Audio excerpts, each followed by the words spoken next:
নমস্কার। সঞ্জয় দেবশাস্ত্রীর তরফ থেকে সকল দর্শক বন্ধুদের স্বাগত।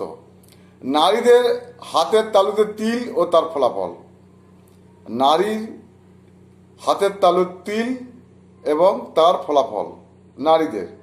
নারীদের বাম হাত, এই হাতে কোথায় তিল থাকলে কি হবে তা নিয়ে এই ভিডিওতে আমি আলোচনা করব।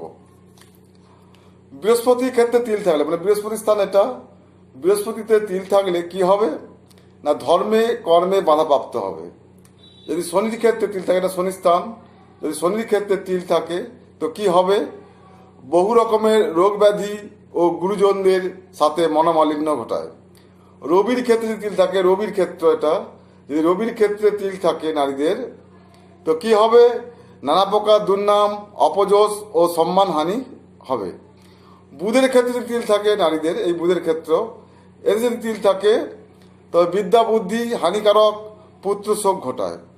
মঙ্গলের ক্ষেত্রে তিল থাকলে, মঙ্গলের ক্ষেত্রে তিল যদি থাকে কি হবে না, শত্রুবৃদ্ধি, মামলা মকদ্দমা ও দুর্ঘটনা ইঙ্গিত করে। চন্দ্রের ক্ষেত্রে যদি তিল থাকে, চন্দ্রক্ষেত্র, তাহলে মিথ্যা কলঙ্ক এবং নিজ বর্ণের রমণী সঙ্গমের ইঙ্গিত দেয়, মানে নিজ বর্ণের পুরুষের সঙ্গমের ইঙ্গিত দেয়। শুক্রের ক্ষেত্রে যদি তিল থাকে কি হবে না, অর্থ ব্যয় হবে, অসচ্চরিত্র হবে এবং পরকীয়া করবে। হৃদয় রেখা যদি তিল থাকে, হৃদয় রেখা, এই যে হৃদয় রেখা দেখুন, হৃদয় রেখা যদি তিল থাকে কি হবে না, হৃদয় রেখায় তিল থাকলে নিষ্ঠুর, নির্দয় ও মানবিক নিঃসঙ্গতা বোঝাবে। শিরোরেখায় তিল থাকলে কি হবে, এই দেখুন শিরোরেখায় তিল থাকলে উন্মাদ ভাব ও ছন্নছড়া জীবনের পরিচায়ক। আয়ু রেখায় তিল থাকলে দেখুন, এই যে আয়ু রেখায় যদি তিল থাকে তবে কি হবে না, অকাল মৃত্যুর সূচনা করে।